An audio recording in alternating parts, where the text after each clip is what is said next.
and welcome to another episode of Coach Toya Live.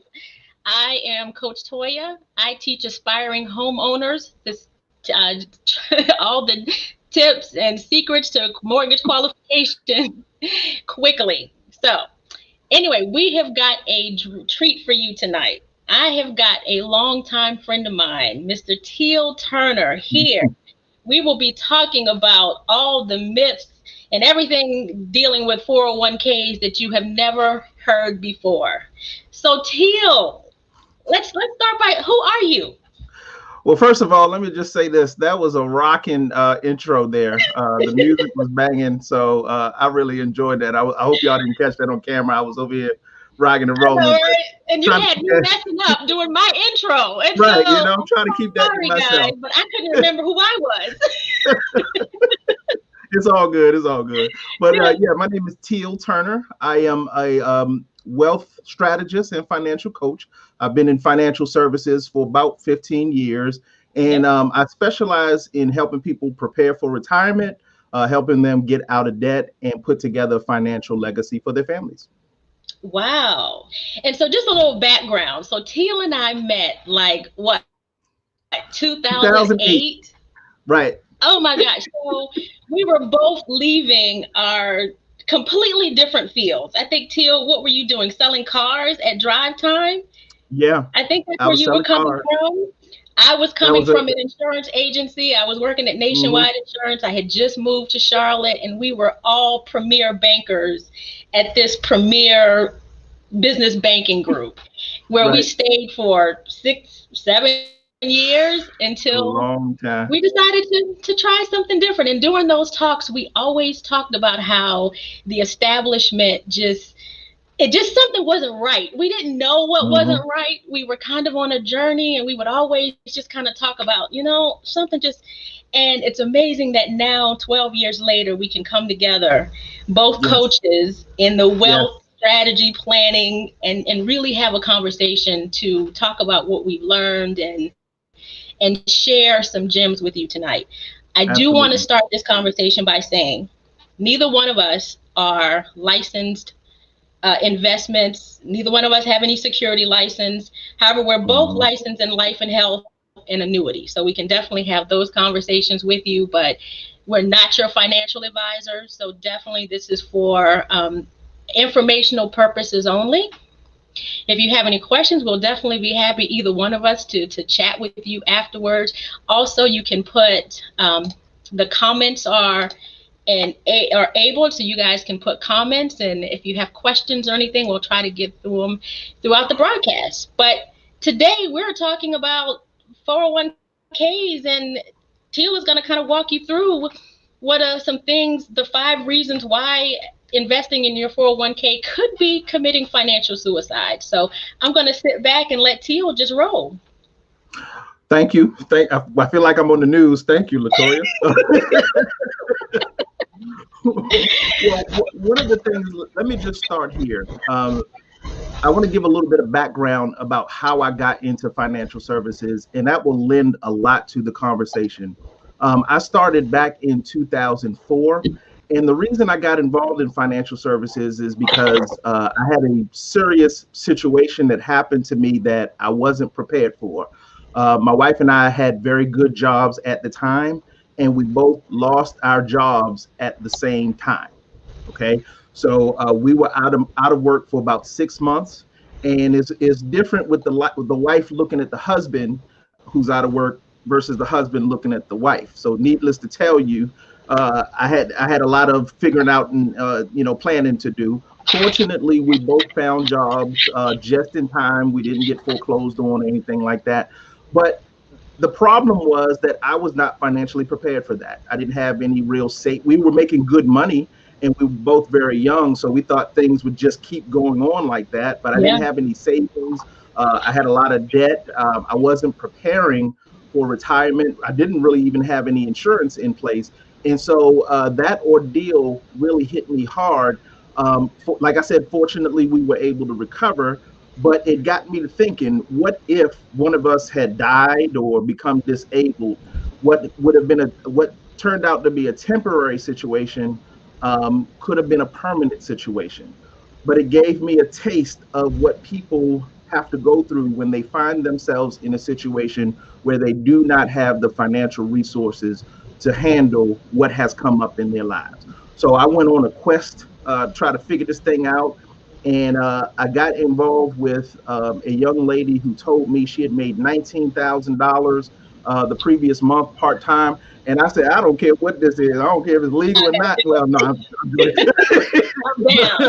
I was like, I didn't know what this was, but sign me up. So it ended up being life insurance sales. And I got started. I did very, very well.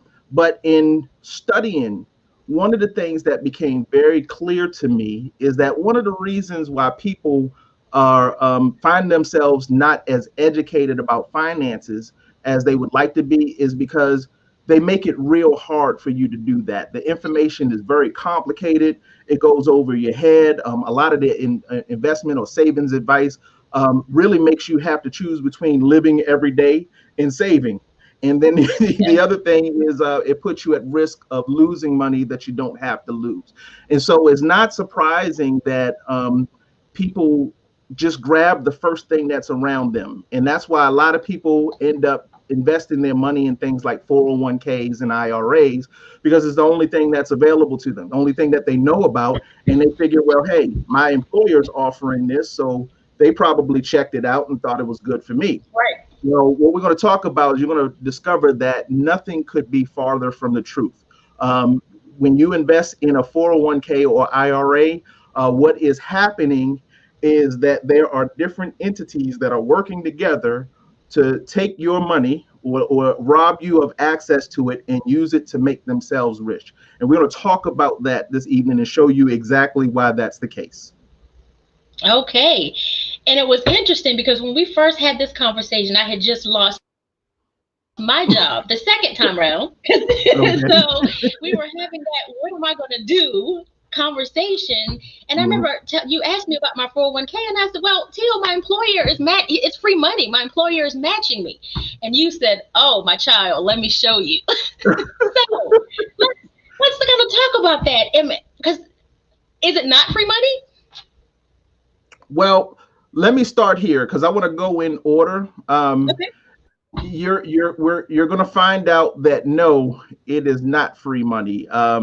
Okay. Is anything but free money. And really, there's a couple of myths that people have. First of all, they think that when they're investing in a 401k that this is free money. It is not. They also thinking, let me get my notes here so I don't have to wing it. They think, here's something that a lot of people don't realize. Most people think that what's happening when they put money in a 401k is that they're saving it, which is interesting because as we go through these 5 reasons that 401ks and IRAs are financial suicide, you're going to find out that that's actually not the case.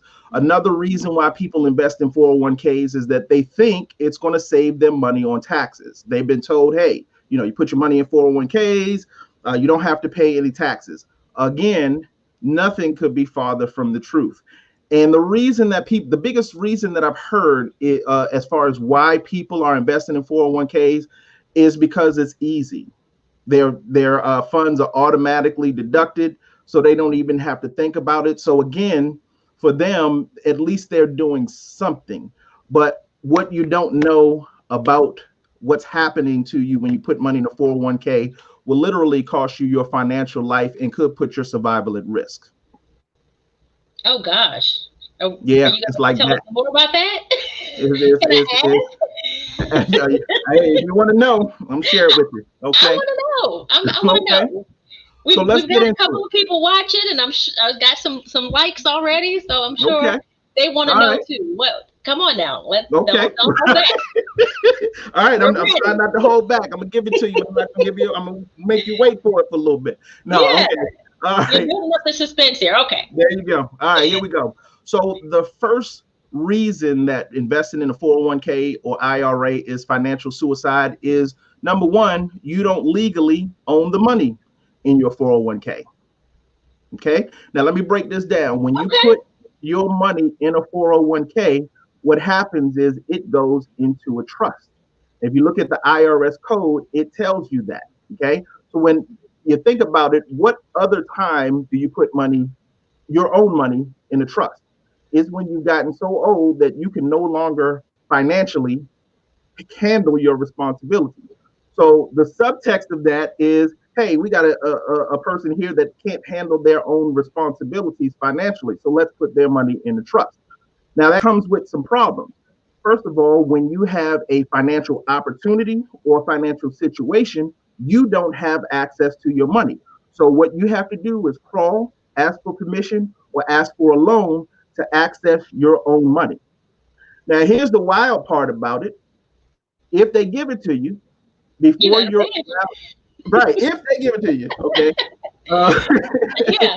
if they give it to you, you have to pay it back in full with interest before you're allowed to make any more deposits. Okay. And a lot of people have gotten a loan and know that that's true, but didn't understand why. It's because the money that's in that trust is no longer yours. You no longer have custody of your own money. You only have visitation. Okay. The other thing about that is, and here's what I was mentioning when I talked about the fact that people think they're saving money. Here's how you make money in a trust. Now you can put money in a nice safe account, corporate bonds, but you're not going to make any money. So if you ever have any hope to making money, here's how you do it. When you put your deposits in your 401k, your account administrator or your broker buys shares in companies. Okay. Now, here's the thing. Since you're buying something, you're spending the money. You're not saving it. It's like when you go to a car dealership, the money pays for the car. You're not saving your money at the dealership. You're spending your money at the dealership. So one of the Wow. problems is that the financial services industry has convinced people that they can save money by spending it. Does that make sense? I know you're struggling with that. Yeah, because I I know am you're struggling saving it. with It's coming out of my check pre-taxed.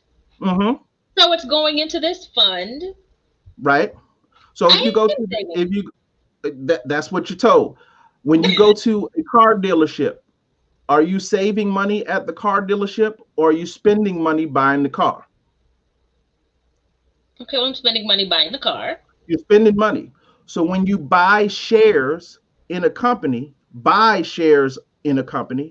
are you saving money or are you spending it?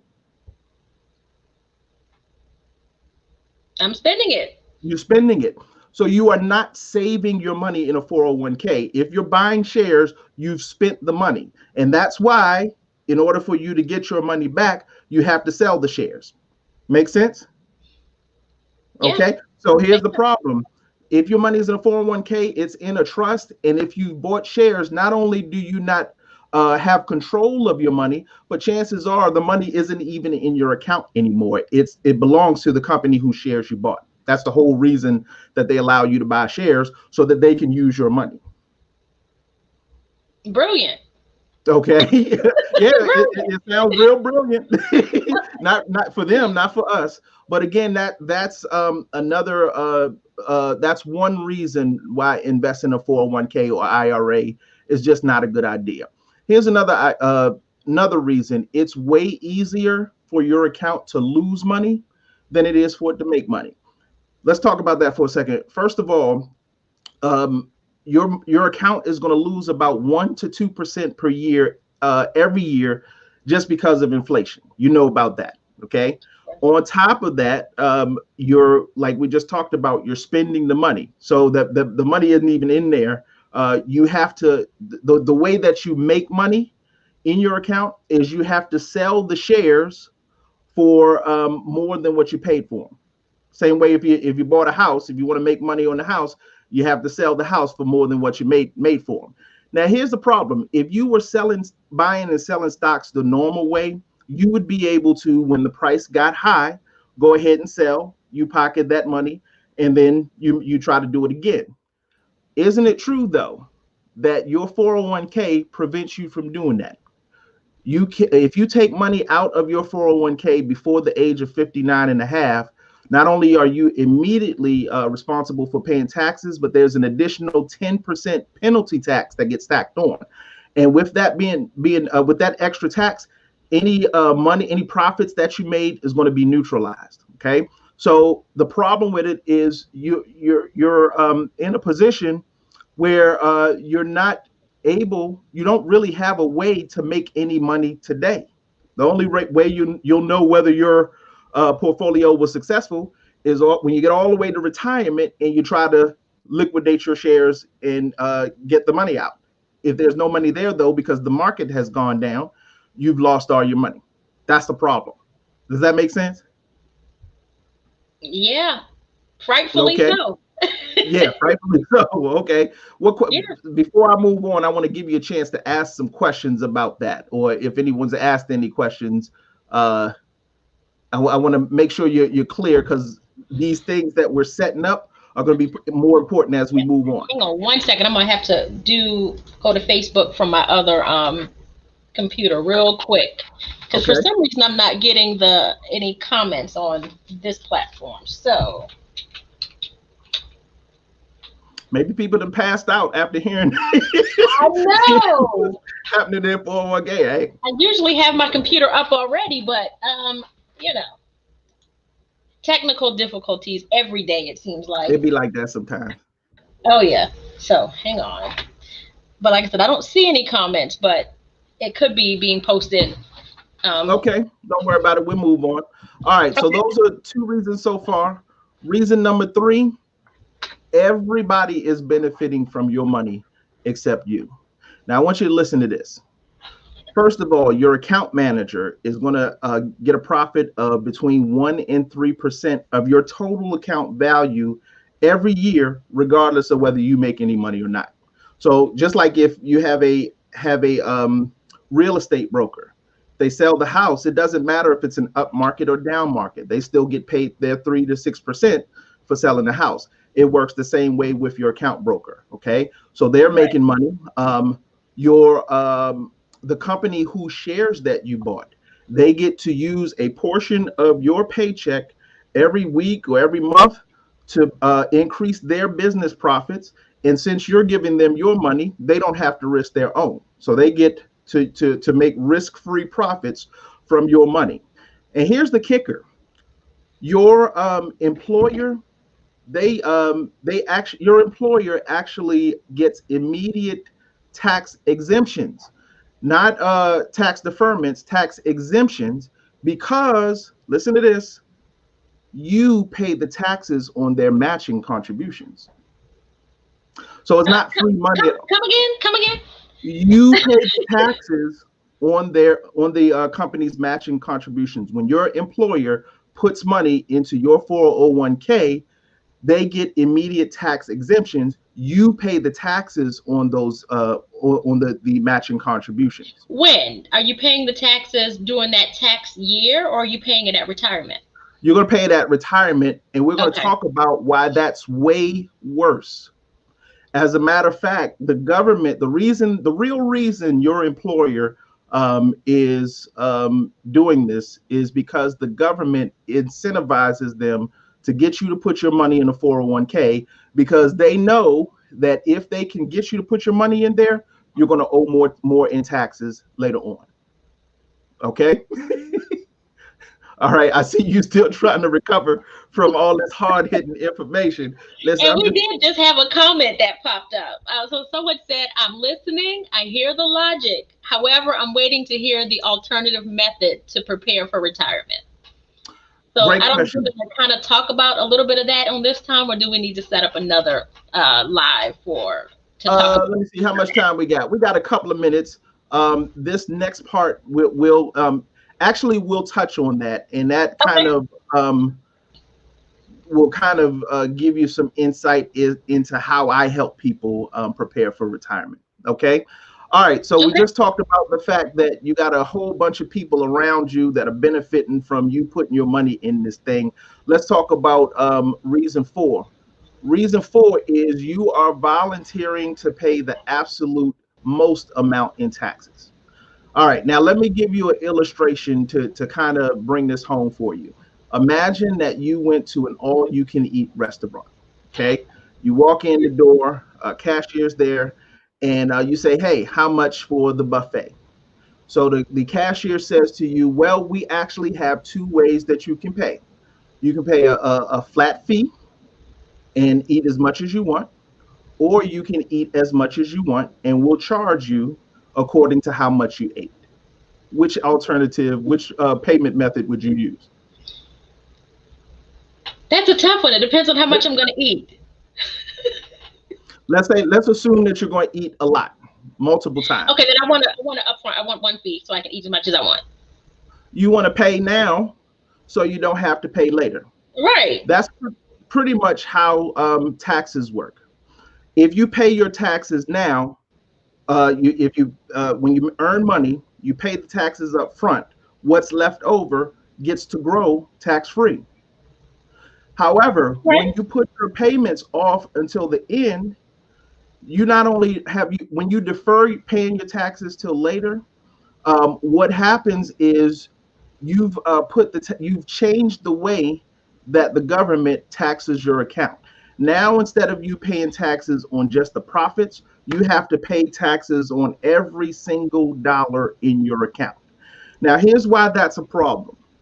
Let's say you saved up $100,000 and now you've gotten to retirement. What happens is that you get to keep 65% and the government gets to keep the other 35%. So out of that $100,000, you get to spend $65,000. Now, the question is, what is that doing to the amount of money that you have available at retirement and the amount of time that you'll be able to survive to live off the money after retirement? That cuts it down significantly. Okay. Now, that's not even the scary part. The scary part is today's income tax rate, federal and state, is about 35%. What happens if taxes go up? Now, you've been watching the news. You see what's going on financially. You see what's happening with the national debt. You see that they're trying to do everything they can to find some reason to get at your Social Security. The only way that they can pay for all the stuff that's going on is for taxes to go up. Okay. So let's say taxes go up to 50%. That means that by retirement, you only get to spend 50% of your account and the government gets to keep the other 50%. So if you saved $100,000, you only get to spend about $50,000.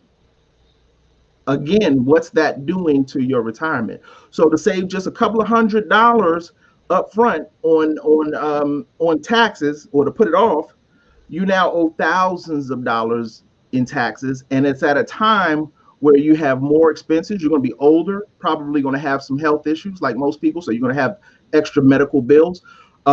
Here's the other thing: if things have gone right, you won't have a mortgage anymore or child dependents, your two biggest tax deductions. So what that means is you'll be at a higher tax bracket with fewer deductions, and that means you're going to owe more in taxes, not less. Okay. Now here's the other part about that. That's just income taxes that we're talking about. There's more. Okay. So again, we already mentioned you pay a 10% penalty tax when you take money out of your 401k early. You pay a 50% penalty tax if you take money out too late. Okay. You're going to have when you die, your account is going to go. You're going to owe estate taxes, and your account will go into probate.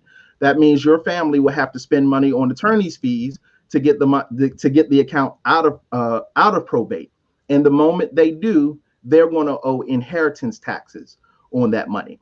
Okay. So if paying taxes is your favorite thing to do, then your 401k or IRA is the perfect account for you. Okay. Any questions that you'd like to ask on that point? No other questions came in, but I'm just stunned. I'm sure everyone else is probably thinking, how come nobody tells you about, how come all the people who have retired, I've never seen a press release or a Facebook rant or anything saying, I just got robbed of my 401k money. Okay. You won't see it in that form. You won't see it in that form. Here's what you will see. I challenge you, and I challenge your viewers to go to Google right now and do a search on middle income retirement 2020. what you will find is articles that are telling you how difficult it is for retirement aged Americans to make ends meet. Okay, a lot of the majority of middle income Americans are just not able to make ends meet in retirement.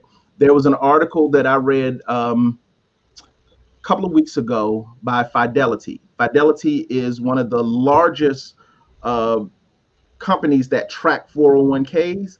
Here's what they said. The average 401k balance value in 2019 was $103,700. Now, I want you to think about something. Imagine you worked 30, 40 years, and at the end, you retire with $103,000. And remember, that amount is taxable. And don't get me started if you still have debt. The question is, how long would you be able to survive, to live with $103,000 in your account that you have to try to make last for the rest of your life? And so that's why you see so many people, so many older people working at Walmart, working at Wendy's. They're not there because they want to be. They're there because they just do not have the ability to make ends meet.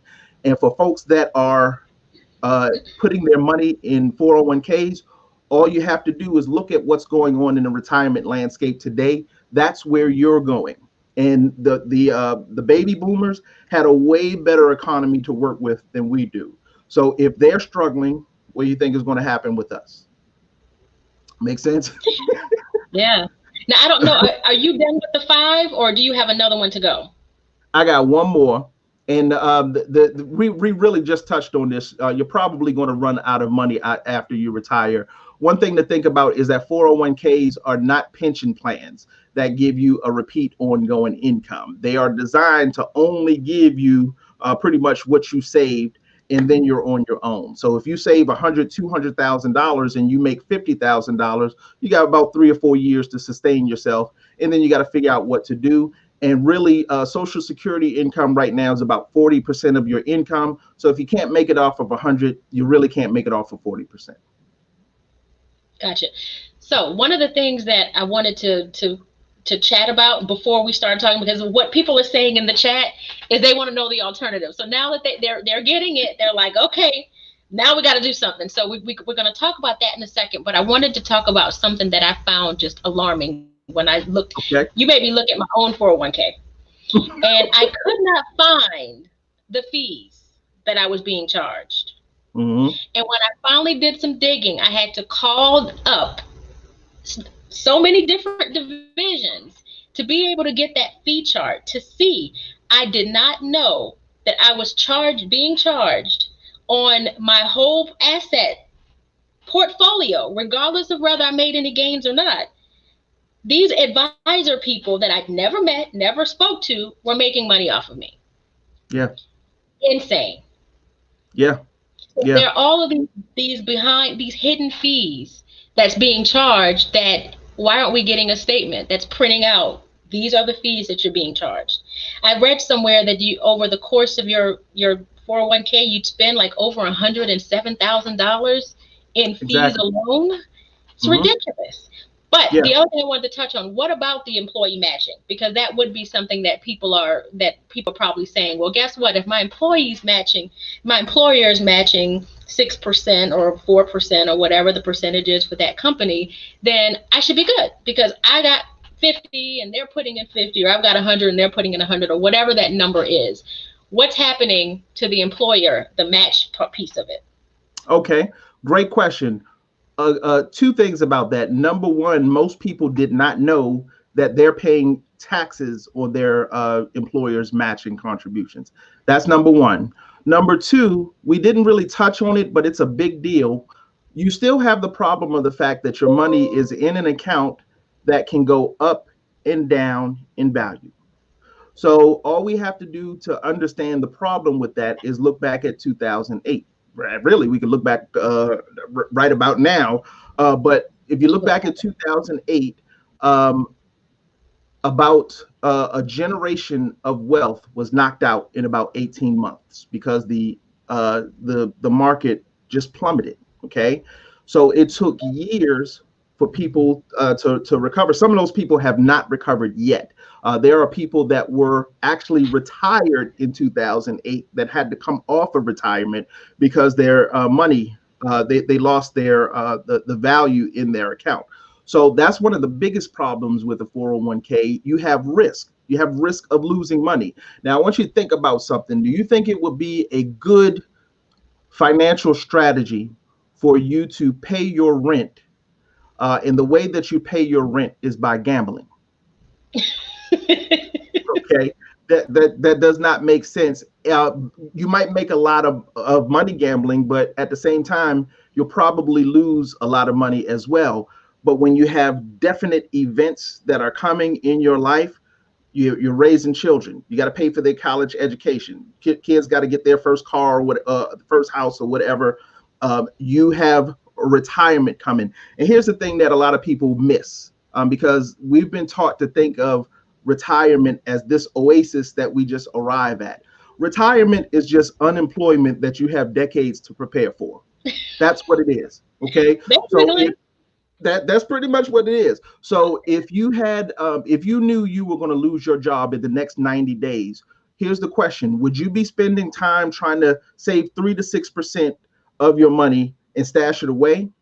Or would your focus be on getting rid of as much debt as you can and then finding a way to replace that income? I'm almost certain that your response is going to be you want to get out of debt and replace that income. And that's what people are missing. 3 to 6% in an account that can lose value is not doing anything for you. Okay, so that's really the issue at play here. Okay, well, with our last couple of minutes, because we are like 32 minutes in. Oh, okay. 32 minutes in. So the last question I had, someone said, do employers vary on the transparency of their fees? And I don't know if we really know the answer to that. I know for the most part, from what I've seen in my personal experience, you have to go digging. How many people get a 401k statement sent in the mail every year? You just you don't see it unless you go look for it. Yeah. Typically there's, if you get a prospectus or a contract, they may touch it on the fees in there. It's not the employer per se that charges the fee. Where the employer differs is how much they're going to contribute. The account broker, the account manager is the one that charges the fees, and that pretty much varies depending on what you're investing in and who's handling the account. Okay, so let's give them a little bit of what can we do, Tim? Because 401k is not it, or maybe we should just put in what the employer is matching. Maybe that's what I'll do, But what's a better strategy? I've got 40 more years before we're both going to be like on our not working. So what are we going to do in the next 40 years? Okay, the first thing that you should do is not 40, because I'll be 80. So we've got 25 years. That's it. I'm not prepared for how old I am either. It just snuck up on me. I still feel cool. Bad part is somebody talked about classic music, and then they start playing Eric B. and Rakim, and I'm like, dang, that's my era. Right.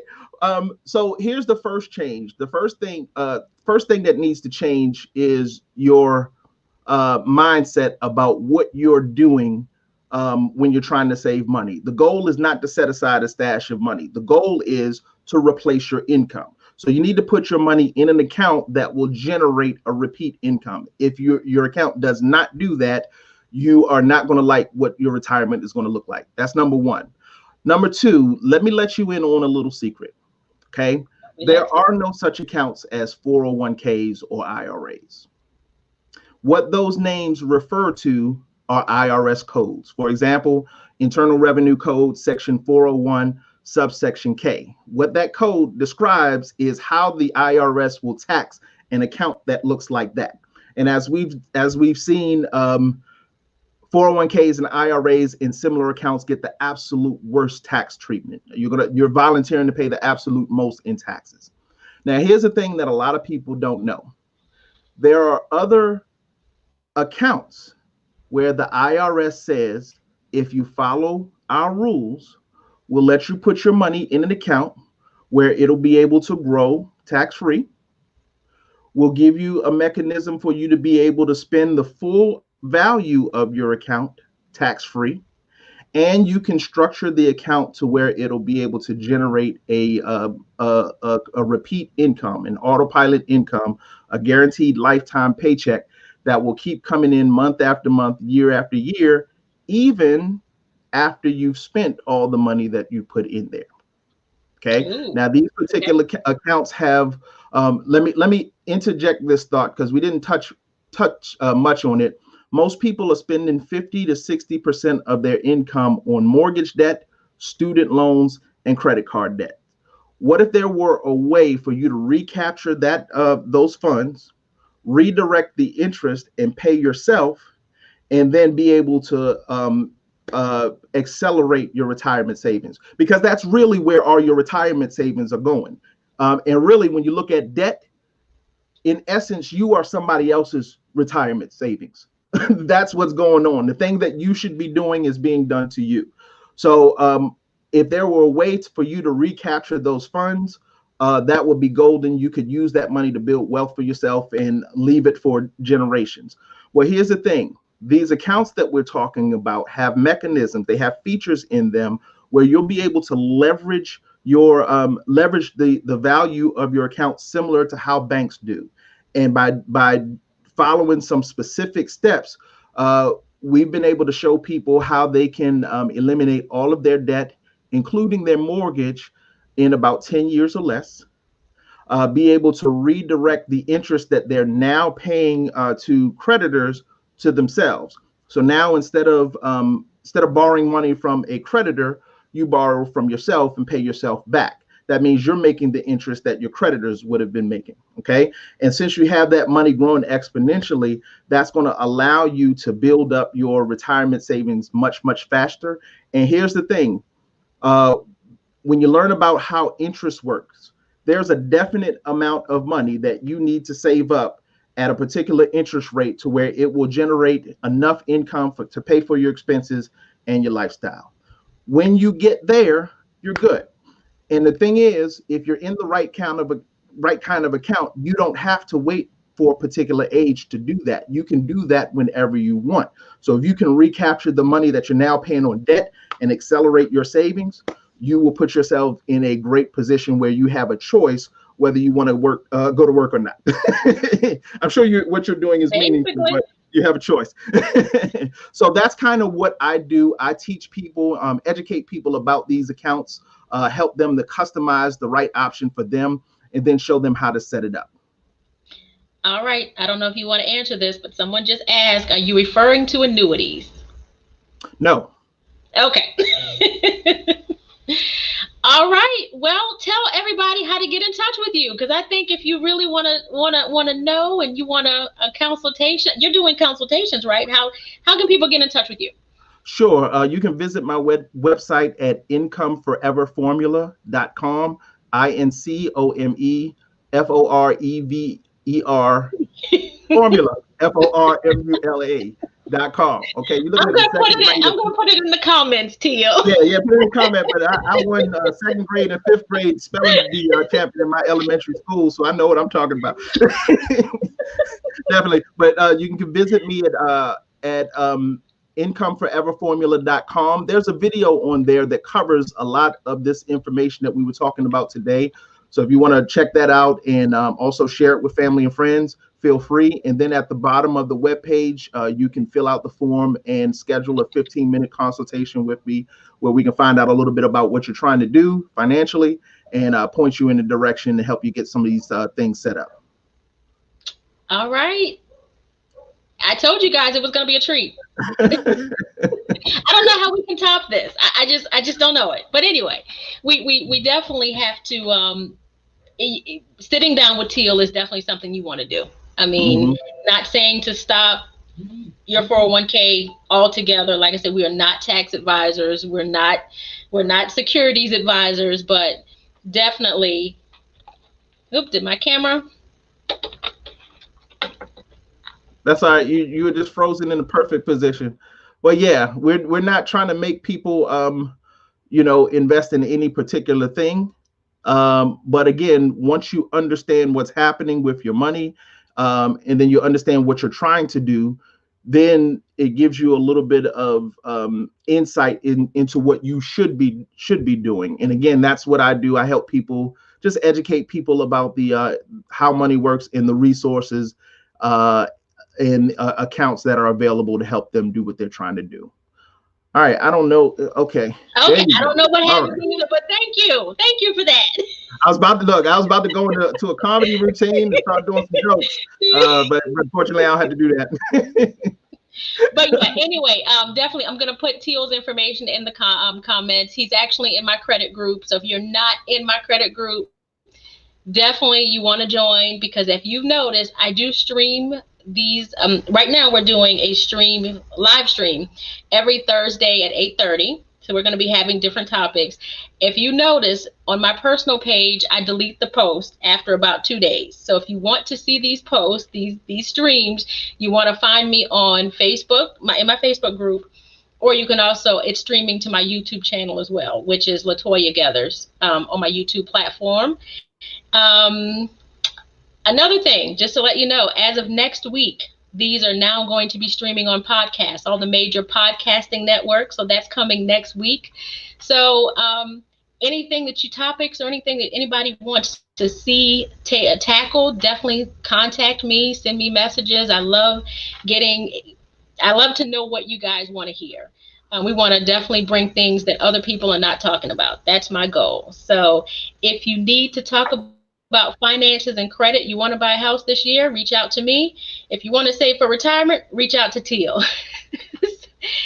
You know what? I think we out, Teal. We out. This All is right, awesome, Latoya. I enjoyed it. I did too. We have to do it All right. again. Thanks for having me. All right. Bye-bye. Bye bye.